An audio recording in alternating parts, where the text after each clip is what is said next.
அந்த சங்கீதா வந்து divorce case file பண்ணதை பற்றி தான் நான் இப்போ பேச போகிறேன். பட் அவங்களோட பர்சனல் விஷயத்துக்குள்ளே நான் போகல.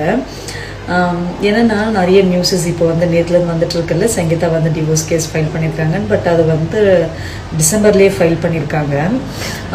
எனக்கு என்ன சர்ப்ரைசிங்காக இருக்குன்னா, டிசம்பரில் ஃபைல் பண்ணது ஏன் வந்து அப்போது ரொம்ப பரபரப்பாகாமல் இப்போ வந்து ஏன் அந்த கேஸ் வந்து பரபரப்பாக இருக்குது. அதுவும் இல்லாமல் அந்த பெட்டிஷனை வந்து இப்போ யார் ரிலீஸ் பண்ணாங்க அதை பற்றி தானே நம்ம ஃபஸ்ட்டு பேசணும்.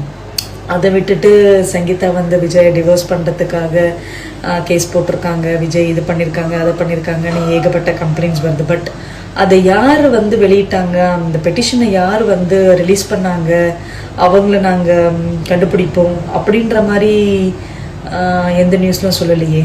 அதுவும் ஏன் இந்த டைமில், இந்த பீக் டைமில் வந்து அந்த பெட்டிஷனை வந்து ரிலீஸ் பண்ணணும், எனக்கு இது ஒரு பெரிய டவுட்டாக இருக்குது. அண்ட் இது எனக்கு மட்டும் தான் இந்த டவுட் இருக்கா, இல்லை உங்களை யாராக்காச்சும் ஒருத்தருக்கு இந்த டவுட் இருக்கா அப்படின்றத சொல்லுங்கள். என்னதான் இருந்தாலும் நான் மாற மாட்டேன். என்னோட ஓட்டு டிவிகேக்கு தான், விஜய்க்கு தான்.